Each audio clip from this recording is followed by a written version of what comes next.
30.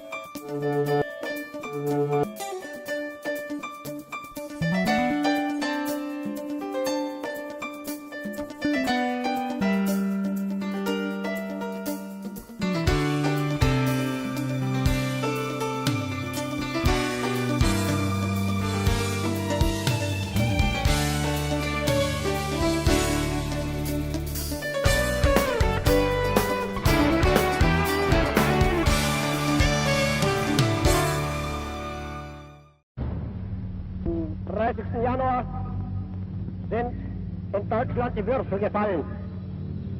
Und ich glaube nicht, dass die Gegner, die damals noch gelacht haben, heute auch noch lachen. Amen. Well, my wife was good enough, and you'll be happy to see it. I got a timer. Now, I don't see, that may not shorten anything up, but at least we'll know how long we've gone. You know what I mean? So anyway, we'll start it now. Start. There we go. We've been 2 seconds into the meeting already. All right, so we're going to continue on in our series, the 7 lessons that we can learn from the streams that changed a civilized nation into what became Hitler's Germany. And so we're not really examining the war years, but what led up to those years. And so we've done a number of topics so far. The topic that we're going to address today is one that should be close to our hearts, is the power of propaganda. Power of propaganda is what we're looking at. Because propaganda can change a nation. It did in Germany, and it will in our nation as well. And so propaganda is a very powerful thing. When Hitler was in prison, remember I told you the history of Hitler, and he got imprisoned for treason, remember? And so they stuck him in jail, in Landsberg prison, for 10 months. But while he was 10 months in prison, he was smart enough to collate all. He thought, okay, well, brute force doesn't work. We've got to formulate a plan by which we can obtain power in Germany. And so he came up and wrote his plan out in a book called Mein Kampf, which is it My Struggle? Is that what it means? Yeah. So, okay, My Fight or something like that. Okay, very good. So that's what Mein Kampf means. But he wrote down, and in that book he was quite open and candid about the way he was going to go about it. He was not going to try and do it off the bat with like create a revolution the way he did in Munich, where he got arrested for treason. That was not going to happen. He's going to take a different tact. And so what tact did he do? He came out of there and he began to rail against the unfair Treaty of Versailles, which was the ones where they put all the penalties after World War I. And Germany was discontent. It was causing undue hardship on this nation. And so he began to tap into the discontent that was in that nation and begin to rail against that. And also propagating a belief that was widespread at the time that Germany had actually lost World War I because of the Jews. And so he began to promote that belief and put it to the forefront. He said he felt that the masses could be led if only he could tell them some convincing lies. I mean, he writes it out, he spells it out. This is what he's saying. So while he's sentenced for 10 months, he had time to write that and basically write out his implementation steps for what he was going to do.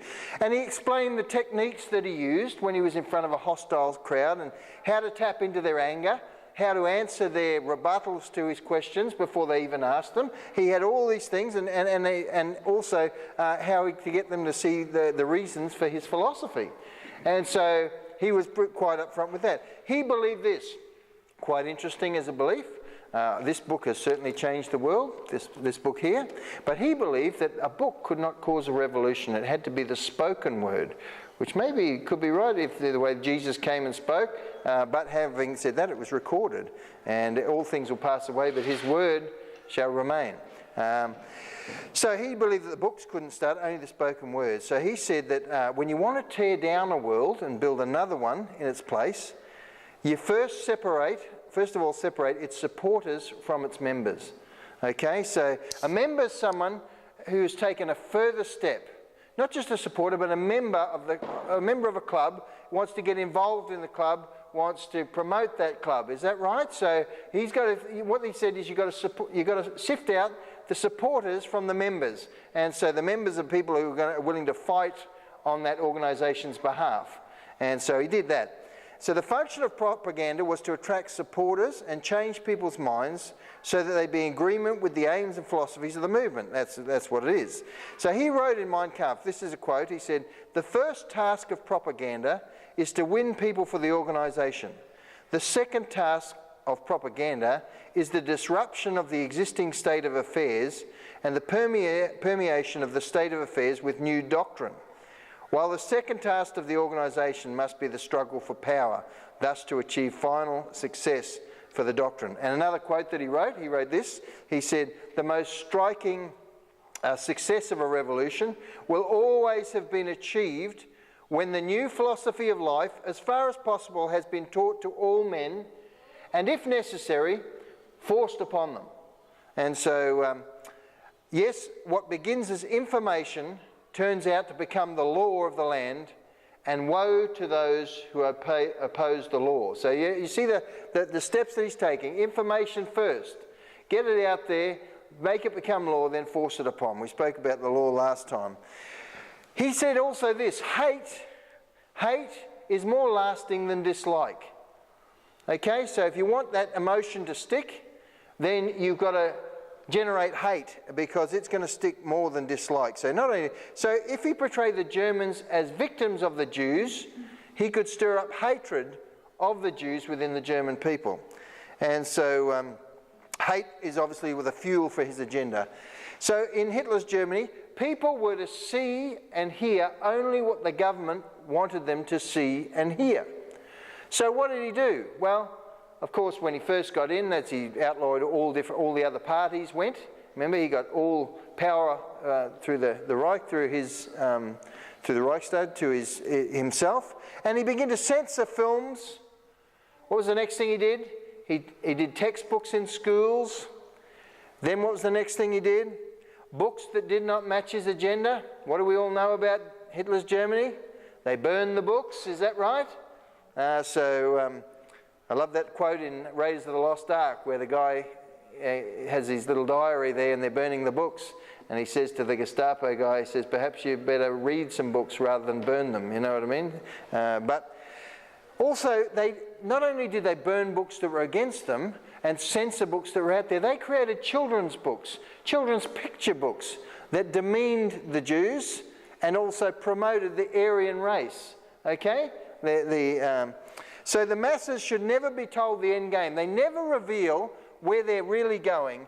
It's just an inch-by-inch, step-by-step process that gets revealed. We never really going to take them all the way there. We fight a little battle here, a little battle there on the road to the end game, but we never tell them what the end game is. So what we do is the power of slogans. The capacity for individual thought. What goes on between your head, it's got to be suppressed.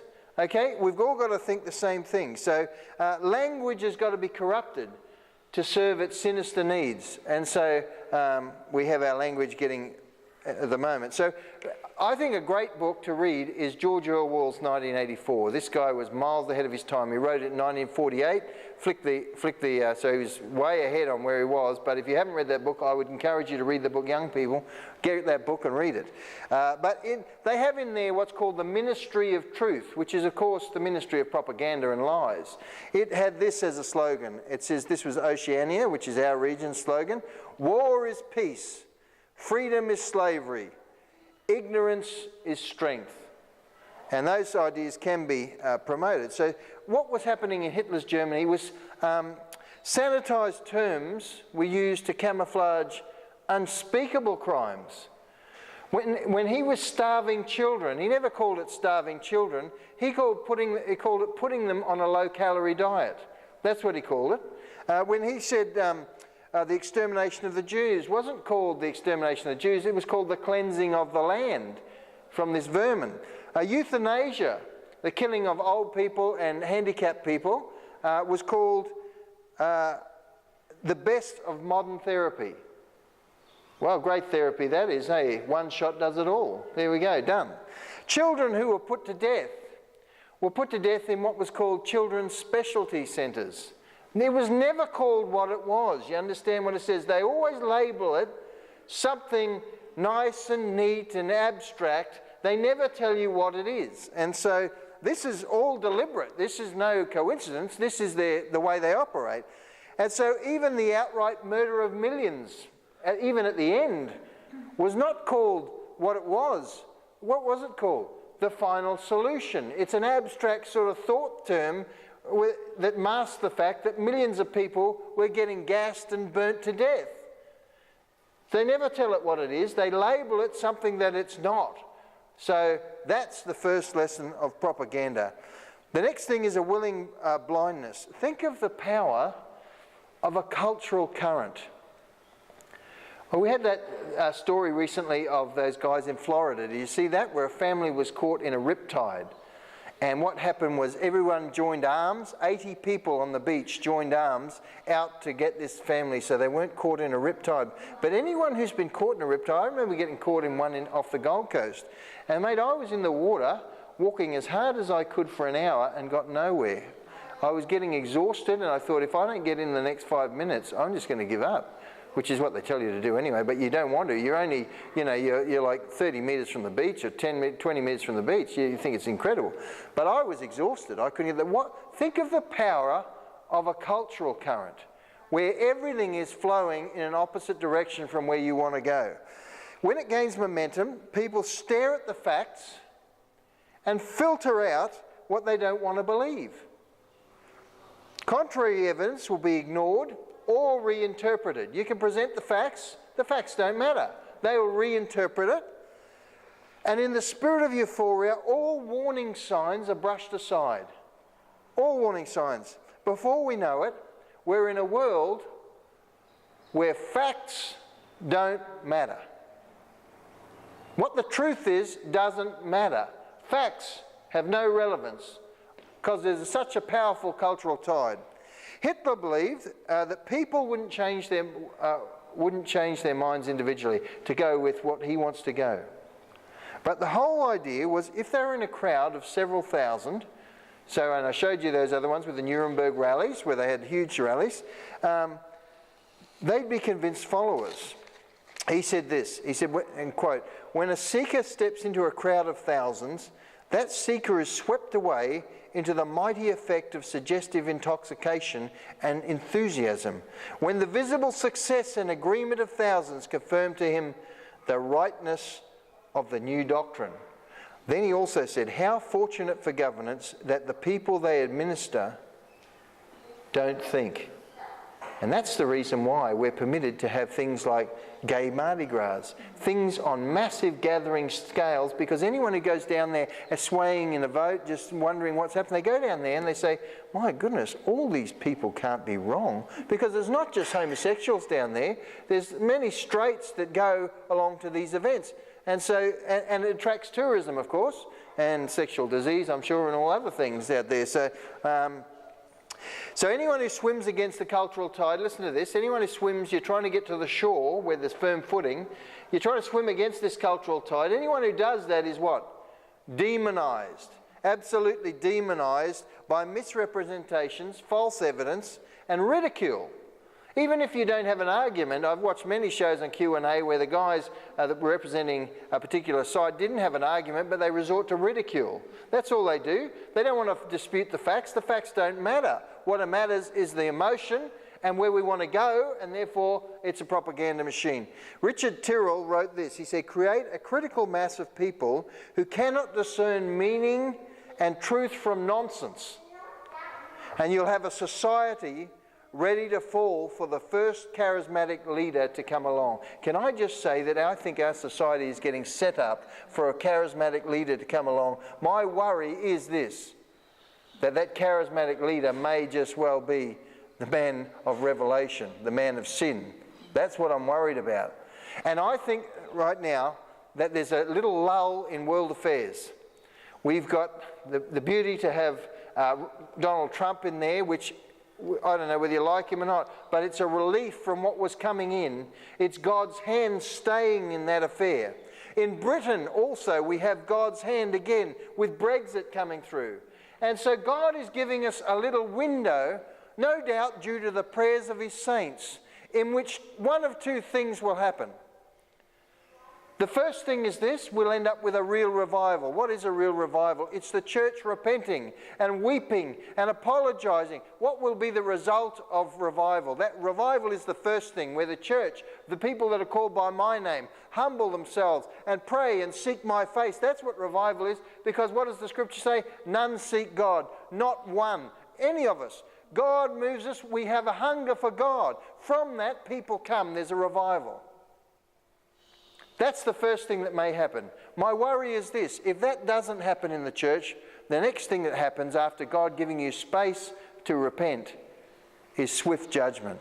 And I know that there's particular, I think, a reliable commentator on the thing that says if that doesn't happen, he's predicting that within 10 to 12 years we'll see Christians in jail for their faith. That's what he's saying. I don't say whether that's right or not, but that may be the shortness of the window you're looking at. Okay, let's put some real-life examples around this propaganda machine. In 1980s, what was big in the 1980s? I'll tell you what was big. AIDS was big. Before there was bird flu, there was AIDS, is that right? And so the homosexual community had a real dilemma, because all of us straight people out there begin to say that AIDS is a homosexual disease, which quietly, yes, it was. But that didn't matter. They had a problem that they need to fix. And so they didn't want it to gain too much momentum, this gay disease thing. So a group of homosexuals got together and they decided they needed a propaganda campaign that would change their image. This was deliberate and needed to happen in the 1980s. In fact, Eric Pollard, who's the founder of a group called ACT UP, it's a militant homosexual group, openly admitted that Hitler's Mein Kampf was the model used for the group's strategy. In brief, the strategy was a combination of both lies and intimidation. In referring to Hitler's remark in that matters of propaganda, it's better to tell a big lie than a small lie. Okay? Eric Pollard quoted from Mein Kampf, and this is what he said: "The magnitude of a lie always contains a certain factor of credibility, since the great masses of the people in the very bottom of their hearts tend to be corrupted rather than consciously and purposely evil, and that therefore, in the view of the primitive simplicity of their minds, they more easily fall victim to a big lie than a little one, but would be ashamed of lies that were too big." He goes on, the same guy goes on and says this: "The right use of propaganda can make heaven seem like hell and hell seem like heaven." Can I just tell you how stupid we are? And young people, I want you to listen very clearly here. I don't know whether you're a Christian or not. If you're not a Christian and you're having sexual activity, it's called fornication in the Bible, and it says no fornicator will enter into heaven. But as maybe your father, as your pastor, and I'm sure your parents feel the same way, look, going to hell is one thing, but I don't want your life here to be miserable as well, crippled by diseases that you need not have. My doctor of clients telling me that sexual disease amongst the under 25s is going rampant. Not only under 25s, there's a gap in the middle, and the old people are into it as well. They're all on Tinder and all this sort of stuff, believe it or not. How foul is that? But anyway, that's where they are. But I can tell you this: I had a client this week who works for Anglicare. She went to a drug and alcohol clinic, to a seminar to equip these guys. In that clinic, they said this: if a person has AIDS, they no longer have to disclose to anybody that they have AIDS. They no longer have to disclose that to their sexual partners beforehand that they have AIDS. Do you understand the medical cost to society of trying to maintain an AIDS person, yet we will let this person go and create an epidemic that, look at Africa.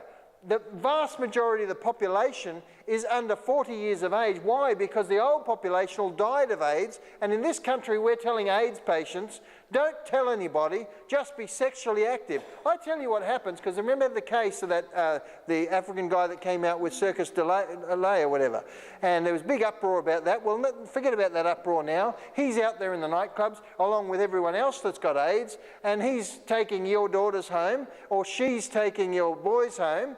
And if they're having unprotected sex, sorry to be so blunt, But if that's the case, you're running the gauntlet out there with multiple partners who you don't know who slept with anybody, but they may have AIDS and they've got no right to tell you that.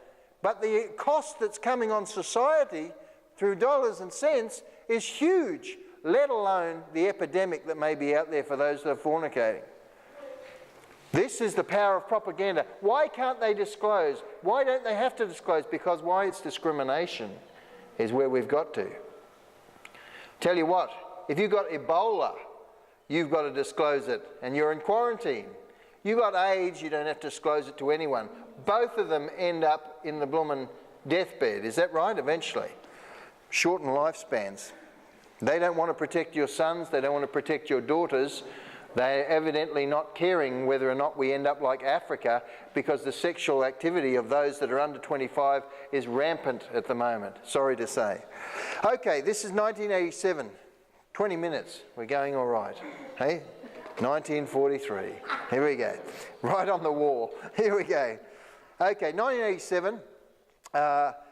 An article was published. This was their agenda. Remember setting up, trying to get rid of the gay disease type thing. So they wrote 2 books. 1987, there was an article published called The Overhauling of Straight America. And then we had in 1990 a book published called After the Ball, which outlined their plan. They're all upfront about it. This is not hidden. This is all in the public sphere. The first one is to wear out the opposition. Okay, and this can get, I want you to be thinking across the board in society. This is how they do it, the wearing out of the opposition. After the ball, they said this: all behaviour begins to look normal if you're exposed to it long enough and at close quarters with your acquaintances. They write, the main thing is to talk about gayness until the issue becomes tiresome.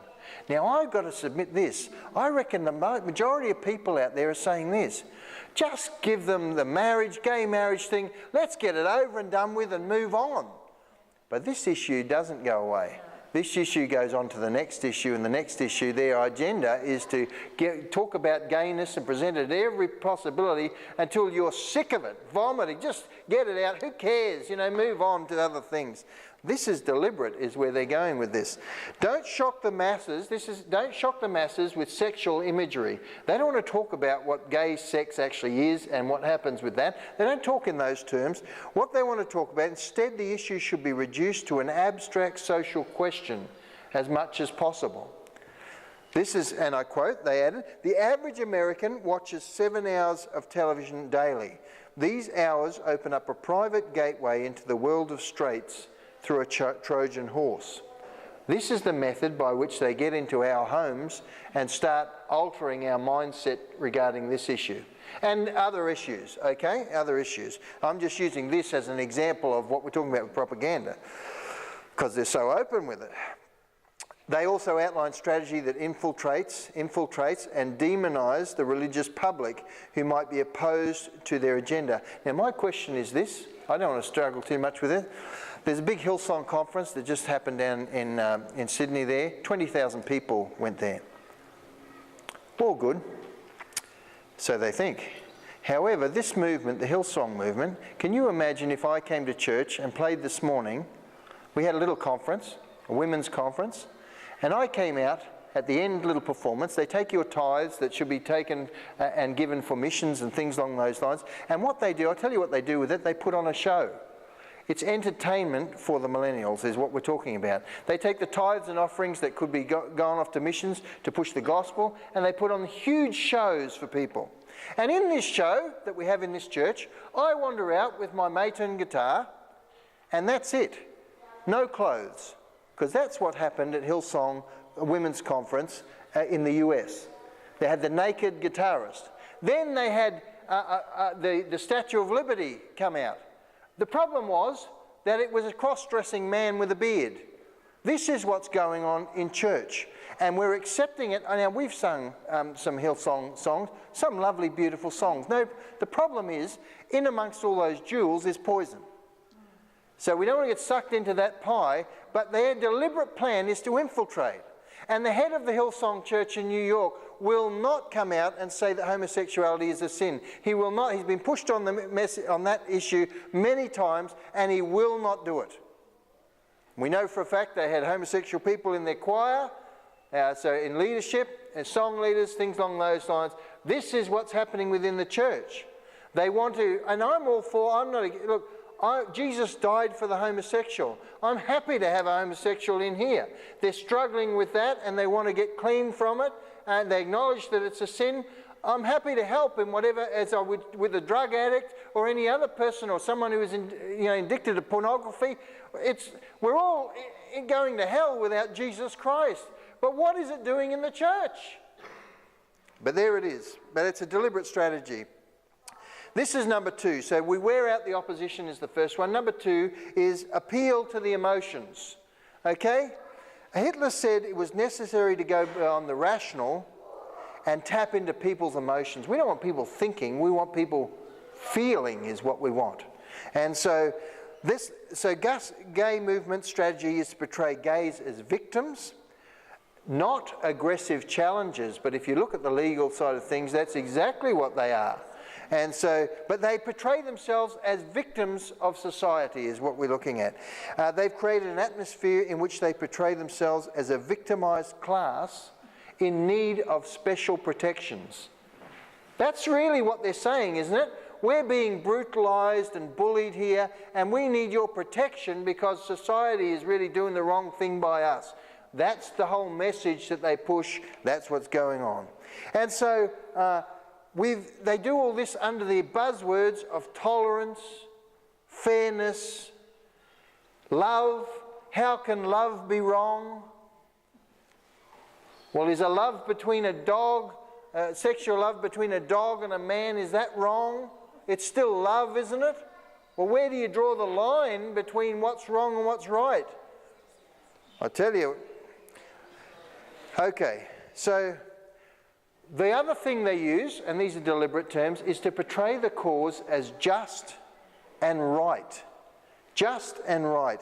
What they need is to give homosexual protectors a just cause. We're talking about straight people here. They need to give them a just cause to fight on their behalf for. This refers to their strategy of trying their rights as if it was civil rights, as if it was like the African American struggle in the United States. The difference is that these guys were born African American and didn't have any opportunity to be anything other than African American and were denied rights on that basis, which is blatantly wrong. God is not a respecter of persons. However, these people, according to the book of Romans, choose to go that way, and through maybe abuse, and maybe they need help, but that help's being denied them because we don't want to discriminate against these people.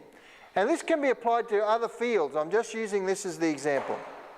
So the authors of After the Ball write this, and I quote, "A media campaign that casts gays as society's victims and encourages straights to be their protectors must make it easier for those who respond to assert and explain their new perspectives." This is what Hitler says. He believes it's necessary to destroy the credibility of anybody who comes up against them, of their opponents. He said this, at no time should one ever concede that they might be right even on a single point. So you'll get a show like Q&A or something like that where you might have a debate. They will never even acknowledge that one part or one point is right. It's a deliberate strategy is what they use. The authors of After the Ball, they said this, "We intend," this is back when we were all thinking this is a gay disease and the tide was turning against the homosexual community, "we intend to make anti-gays look so nasty that average Americans will want to disassociate themselves from such types." Therefore, they twist language. Remember I said they used the language so things like, we would call it gay or homosexual, or those that use the vernacular might say poofters, or even something along those lines. People who hold a high notion of marriage between a man and a woman, something along those lines, want to protect that. What are they called? Are they called protectors of marriage? Are they called protectors of or pro-heterosexual? No, they're called homophobic. I've got to tell you here today, I'm not fearful of someone who's homosexual. I love them with the love of Jesus. I don't agree with their position, but I'm not fearful. It's not like arachnophobia, where someone's petrified of a spider, or they're scared of heights, whatever that's called. It's not a phobia, but they label it. They use the powerful use of language. No one wants to be called, I'm scared of this, do they? So no one wants to be called phobic of anything. But homophobic makes you feel like, oh, you've got the problem, not them. That's how the language says. And so homophobics, we're called hateful if we say anything against them. We're called religious fanatics for holding what was been a traditional line, hello, for thousands and thousands and thousands of years. But you're called a religious fanatic for what? For saying that marriage is between a man and a woman, something that should be evident from, you know what I mean? It's normal, isn't it? It's been normal for thousands, but suddenly you're a homophobic person, you're hateful, and you're a religious fanatic. The authors write this, listen to these words. It makes no difference that the ads portraying homosexuals as icons of normality are lies. Not to us, not to bigots. They call themselves bigots. Here we go. Even when it sticks to the facts, propaganda can be unabashedly subjective and one-sided. There's nothing necessarily wrong with this.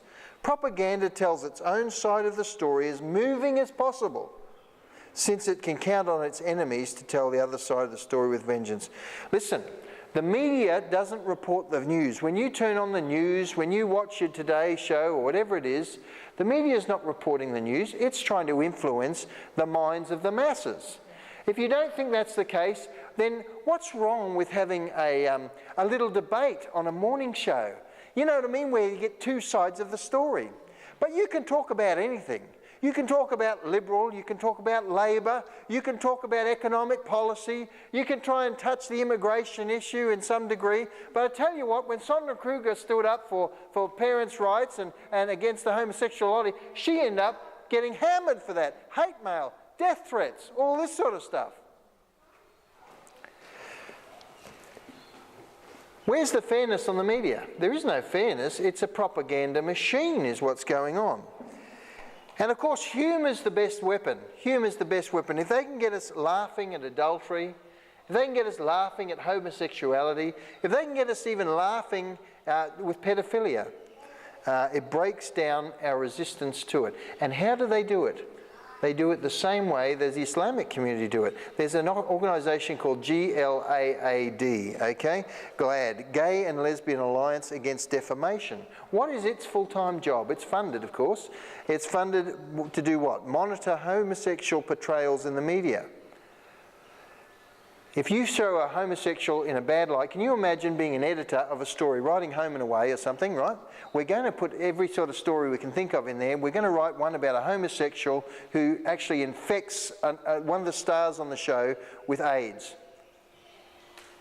Well, mate, GLAAD will be all over that and you're gone. You know what I mean? You don't want the suit because you know they're going to take you to court over it. You know that's going to happen, so what's the opportunity? We just don't write that story.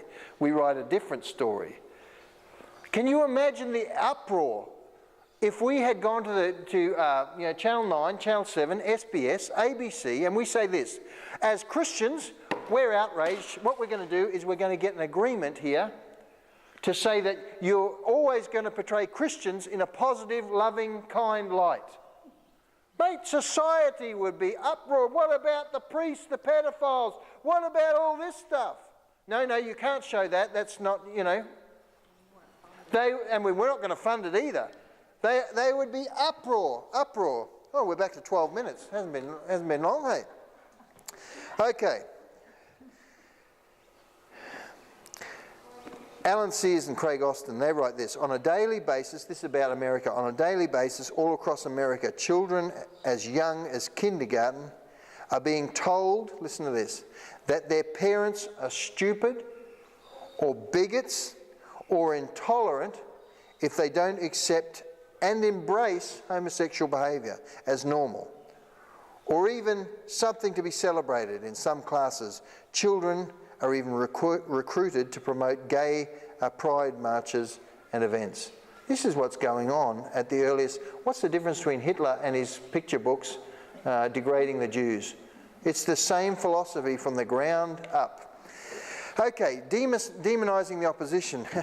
They use also as a manual Saul Alinsky's book called Rules for Radicals, a book in which he dedicated it to Satan, who has been propagating, the king of propaganda, if you like, and they use the rules. And the rules in there are to demonise the opposition. That's all it is. You demonise them. They're hateful, you know what I mean, they're bigots, they're all of this sort of stuff. That's the whole idea. It's deliberate. So we don't need to, facts don't matter, feeling matters, and therefore we use words that are full of emotion. Hateful. Remember what Hitler said? Hate sticks around better than dislike. But they don't say, oh, we dislike. They say, they hate us. That's what they say. Okay. When it comes to the crunch, listen to this, and this is what's coming forward. When it comes to the crunch, I don't care who you like on TV, who's holding the line, who's promoting your thing. At the very end, those in the elite, those with influence, will betray the church. They will do it. When it comes to the crunch, the media will betray us, the human rights activists will betray us, the social justice advocates will betray us, just as they did in Nazi Germany. I want you to listen to the quote that Einstein said. He had to flee from Germany because of his Jewish background, and so he said this. And he was a theist, he wasn't a Christian, okay, at the end. So he said this, being a lover of freedom, when the Nazi revolution came, I looked to the universities to defend it, knowing that they had always boasted of their devotion to the cause of truth. But no, the universities took refuge in silence. Then I looked to the great editors of the newspapers, whose flaming editorials in the days gone by had proclaimed their love of freedom. But they, like the universities, were silenced in a few short weeks. I then addressed myself to the authors, to those who had passed themselves off as the intellectual guides of Germany, and among whom was frequently discussed the question of freedom and its place in modern life. They are, in turn, very dumb. Only the church stood squarely across the path of Hitler's campaign for suppressing the truth. I never had any special interest in the church before, but now feel great affection and admiration for it because the church alone has had the courage and persistence to stand for intellectual truth and moral freedom. I'm forced to confess that what I once despised, I now praise unreservedly. Understand that everyone that's holding, I don't care whether it's Fox News, whatever it is, who's ever at the top, eventually when the pressure comes on, they will all betray us, and only those that will stick, it'll be the same as Nazi Germany. You'll either shake out of the tree or you'll stick to the vine. One of those things. Everyone's silent. Why are they silent? Because the high cost of opening your mouth. You won't hear Sonia Kruger say any of those comments again because it takes a personal toll on her. Is that right? She had to shut down some of her social media accounts for the stuff that she received after that comment. It's only a comment. I thought it was free, you know, on a panel. Surely you can say whatever you like and they can say whatever they like. They don't agree, that's fine, isn't it? No, it's not fine. We must be hearing and seeing only what the government wants us to hear and see. Otherwise, you're demonised. And that's deliberate. What do we got? We got bomb threats for reporting honour killings in Australia. We had a guy decapitated in our own community. It was never reported as that. Never reported as that. But he had his head cut off in our community. Honour killings, not reported. France, Netherlands, why are they not reported? I'll tell you why, because anyone who does report them gets death threats from the Islamic community. That's what happens, and so you just don't report the story. Geert Wilders, you know, the Netherlands guy, what did he have the guts to do? He released a movie showing the intolerance in Muslim nations against women.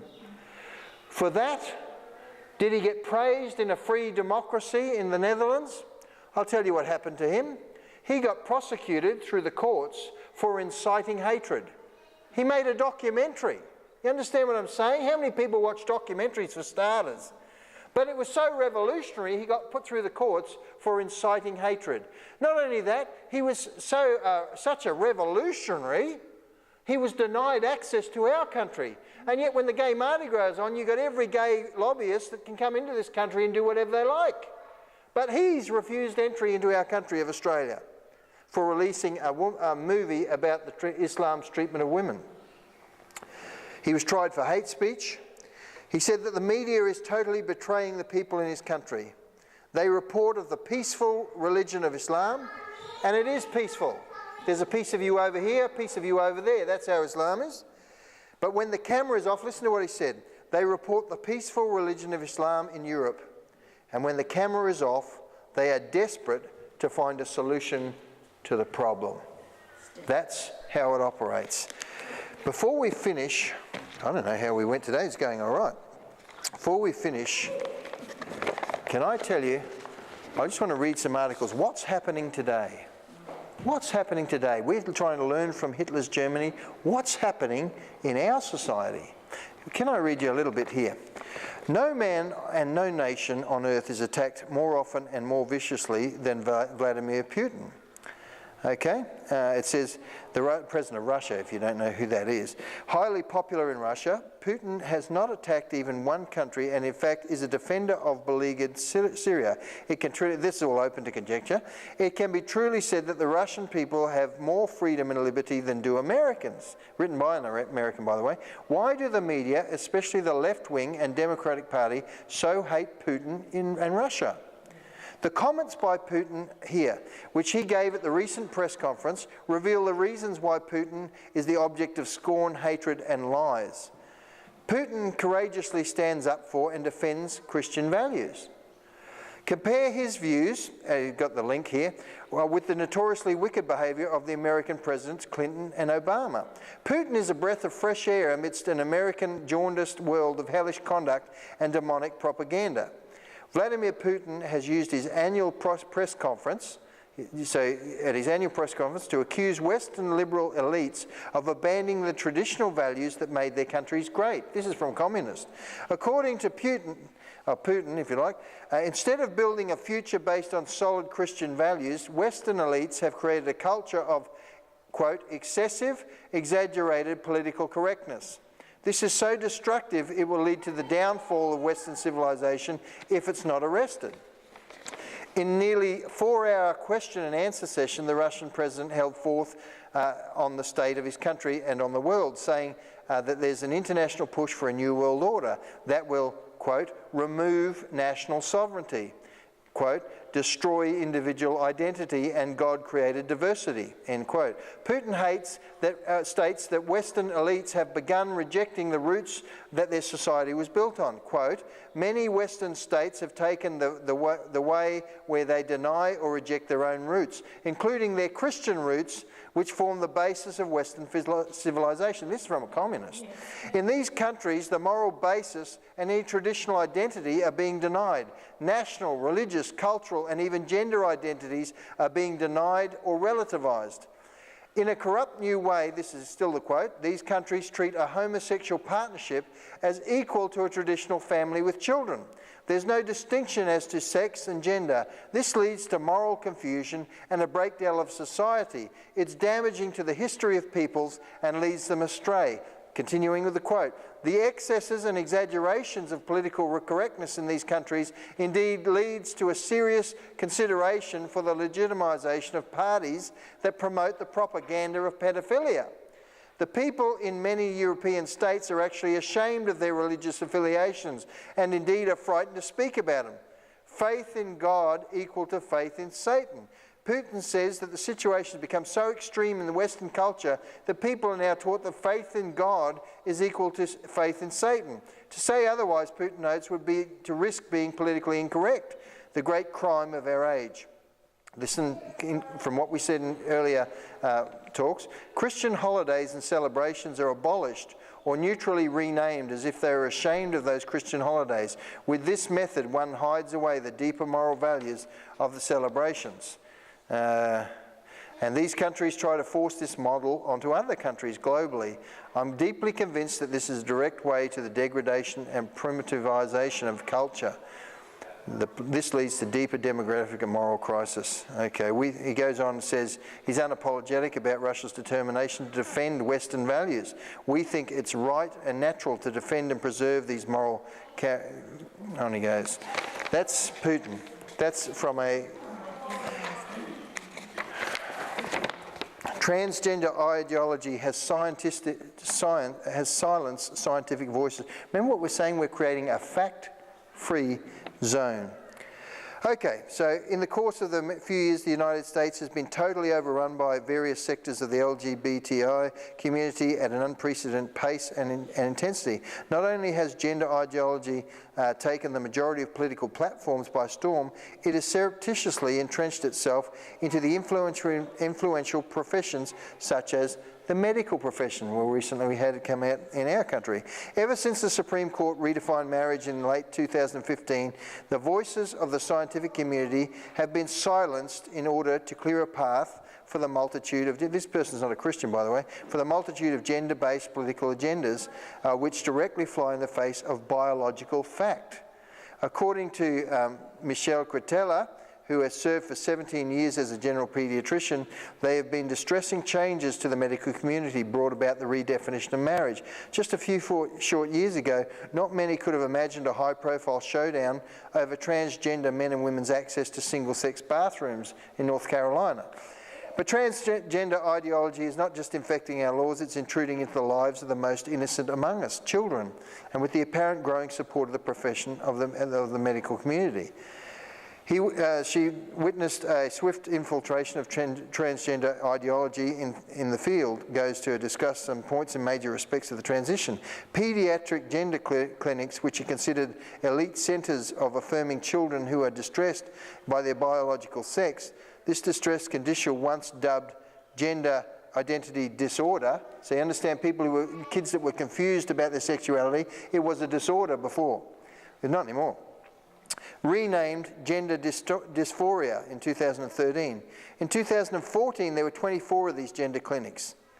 1 year later, there's 40 across the nation, with 215 paediatric residency programs now training future paediatricians in transition-affirming protocol. I wonder what we're saying. So your little girl goes to the doctor, paediatrician, thinking she's a boy inside.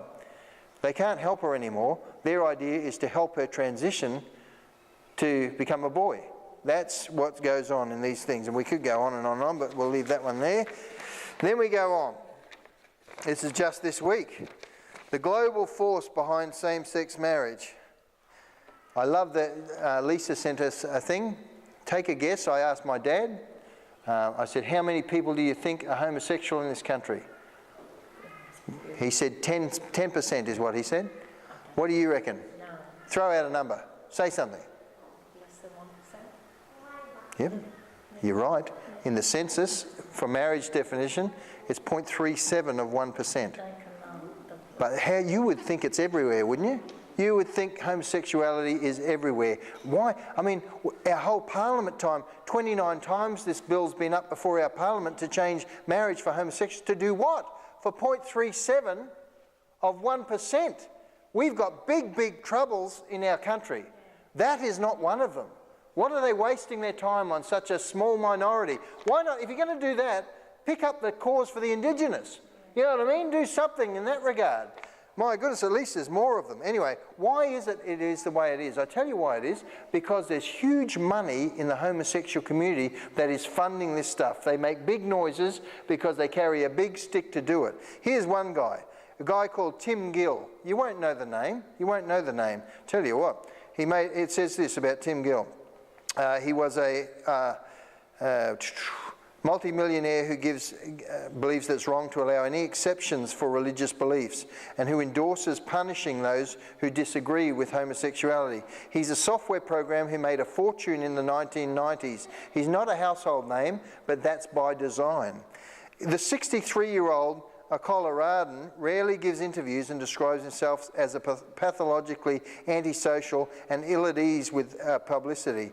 In the past 3 decades, Gill has methodically, often stealthily, poured $422 million of his fortune into the cause of equal rights for LGBTQ community, more than any other person in America. Within the movement, he is praised as a visionary, a computer nerd turned brilliant strategist, the mega donor who coalesced a movement around for the fight for marriage equality and pushed it onward to victory. You go on in that one. But needless to say, listen, they are making huge noises. Why are they making huge noises? Because they've got funding up the wazoo. Not only that, they're getting government funding to do this stuff as well. Okay, let's talk about, just quietly, and we're going to finish on this, what's happening with our government. How much is our government, I used to laugh because of people, Dad used to say to me, you know, in Russia, on the TV, there's that much government ads, propaganda ads, billboards, you know what I mean, promoting the government message. I'm not talking here about campaign advertising. They go off the deep end when it comes to election time. They spend your money and my money trying to tell you how to vote. I say shut it off. Don't. Talk about arguments, go on the news, go on Four Corners, whatever you got to do, present the arguments, print them in a newspaper, fund an arguments page in the newspaper leading up to, and let people decide themselves. They don't want that. They got to tell you how to vote and give you all sorts of silly advertising. What are we spending? It's not even an election year. This says taxpayers' billions spent on government advertising. We're talking about propaganda here. And so what we have in here is $174 million. We're spending this year. $174 million on what? On advertising, telling you, you know, how to support the unions, how to be multicultural. Is that right? So we prevent extremism. Can I tell you, 174, they won't pay out for the cyclone damages in the far north. 174 million would make massive differences. Can I tell you another thing? There's an island called Saibai in the Torres Strait Islands. It's Australian territory. It's taken them years and years and years to get a concrete wall because their graves were popping up because the oceans are rising. No problem with the oceans rising. I'm not talking about global warming or anything on those lines. We may be in one of those cycles where it rises. When it rises, they're losing their homeland. It's the biggest populated island in the Torres Strait Island.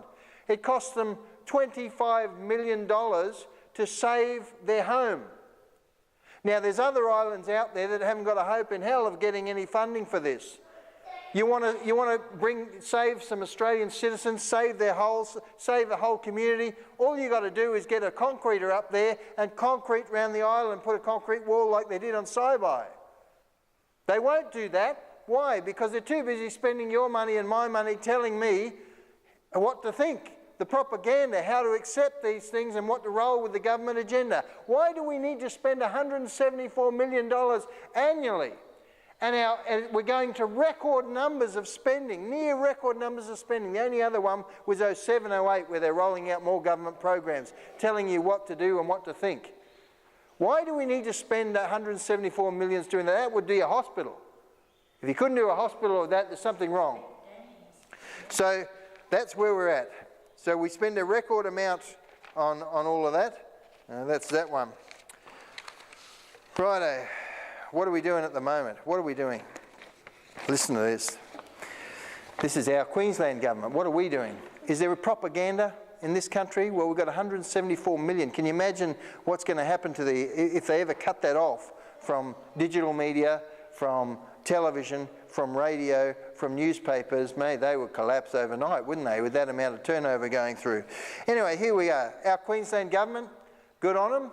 Queenslander, go Queensland, woo! What are we doing? Well, we've got and we will have seen it, little girl on the bus smiling at the other little girl. Oh, yeah. Here we go, yeah. We Are Queensland, that's what it's called. A campaign aims to prevent extremism. But listen to this. Okay, the Queensland government's announced a new advertising campaign designed to stop radicalisation. Okay, I forgot to read the one where they've actually funded for $5 million, they're funding a movie to stop people coming to Australia. Now you tell me, what's the demand of people who want to come into this country that are going to sit down and watch a movie, tell them not to come into this country? There is zero demand out there, but we're spending $5 million making a movie to do that. It's just insane. Okay, to stop radicalisation and encourage minority communities to integrate. Okay, the Queensland Government's unveiled a multimedia campaign to encourage minority communities in the state to better integrate and avoid radicalisation. This is how we're going to do it. We're going to stop radicalisation by putting a TV ad on. Okay, the campaign features young Queenslanders from different backgrounds and cultures. That's what they say, but it's not all that, it's just Islamic, that's all it is. And will cost $7.4 million over 4 years. They've already allocated $5 million to the social cohesion program, right? You don't think, no individual thought, we'll tell you how to think. Okay, Multicultural Affairs Minister Grace, that's an interesting name, said the government consulted with multiple minority communities about the campaign and believed it would go a long way towards reducing isolation of young people in those communities from society. I tell you what would encourage not isolation, is to put some of that money, I can't even say it, put some of that money into creating jobs where they've got to integrate in the community. That would be better than putting an advertising campaign together. Okay, listen to this. Federal ministers apologise over criticism of Victorian terrorism cases. 3 Turnbull ministers have apologised for comments about the Victorian judiciary and have been spared from referring contempt. Experts question. Listen to this. These are experts. We're pouring money into this, left, right and centre, federally and state, but experts, whoever they may be, question whether de-radicalisation programs are working. So what the heck are we spending the money for? But the experts are saying, don't do it, it's not working. We're saying, go, go, let's be multicultural, let's be multicultural. What we want to do is ensure this reaches out as far as possible, and those who may feel isolated or a bit marginalised have the opportunity to come out and be connected with the community, Miss Grace told the reporters. We are getting wonderful advice and information from local leaders in our community. These ads will reflect what they are saying.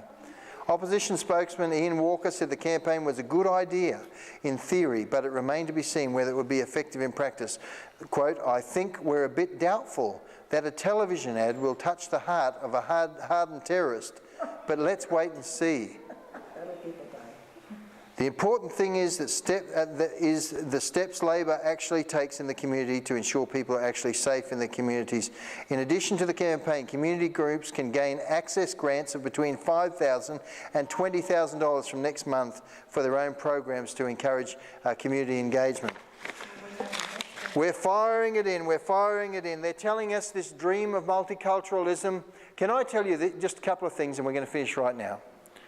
They're telling us the lie that homosexuality is all just about getting the marriage across the line and we're all happy.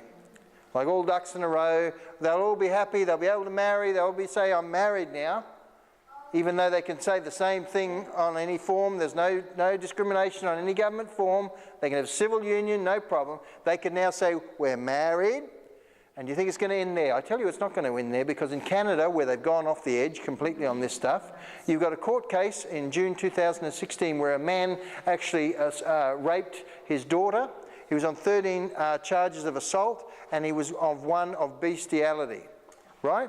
Got the family dog involved. I'm not going to go into the details, it's disgusting. But what I'll say was this, that he got convicted on the 13 charges of assault and let off on bestiality. The government gave a tacit effect that sex with animals is okay. Okay? That was what Canada has said. So it doesn't stop by when we redefine sex between a man and a woman as being a sacred bond, and we take that away, we end up, where do you stop? How can you discriminate against a man and his dog? They love each other. Look how affectionate the dog is. I mean, it's disgusting. But that's where they're at. You understand where they go. The propaganda, they never tell you those things. What they say is, oh, we're being victimised, we're being discriminated against, we just need, we want to be like everybody else. What about this statistic? Multiculturalism, Islamic immigration. What a wonderful thing it is, and we'll just make them assimilate. Well, I'm afraid not. In Denmark, Islam represents 4% of the population. 4%, tiny really, a minority. Getting there, but it's 4%, small. But the problem is that over 50% of the court cases, 70% of the incarcerations in that country are Islamic.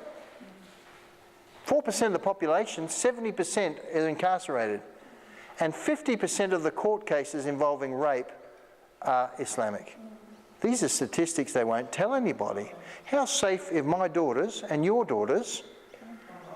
Because from an Islamic perspective, they are here to conquer the country, to bring it under and make it part of the Islamic Caliphate. Same in the Philippines. That's their agenda. They're not there to coexist and cohabitate. They're there to make the Philippines and Australia a caliphate of Islam. Therefore, you don't be discouraged when you read things where they say, okay, ISIS came through and the Muslims protected this little community of Christians. Why is that? It's because there's a thing in Islam called dhimmi, where you actually pay and they allow you to be what you want to be. You pay them like a royalty. Therefore, they protect you. Therefore, when they rape your daughters, that's nothing for them. It's not a crime. You need to pay to allow you to be what you are in this country, because they are saying, this is a Muslim country, we're here to make it one, and if you want to be what you want to be, you need to pay us to be what you want to be. You can pay us for our protection. That's where we're at. But we would never hear these things. Why? Because we're in a propaganda machine. And every television show you watch has got some sort of homosexual thing in it. Every program you've got has got some moderate Muslim in there. The problem with the moderate Muslims is those statistics that we heard the other week, where 2/3 of them, when surveyed, said they would not report to the police a terrorist act. So you've got a fifth column in your ranks, that where they hear that they're going to blow up your son or your daughter at the bus stop. Very courageous of them, isn't it?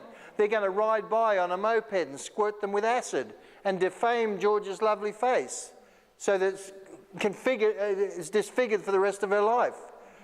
That's courageous, isn't it? They're the sort of actions they're going to do. And your neighbour who's a Muslim who may find out of this, you've got a 1/3 chance that they're actually going to tell you that, oh, don't put your daughter there because it's going to happen, if they know it's going to happen.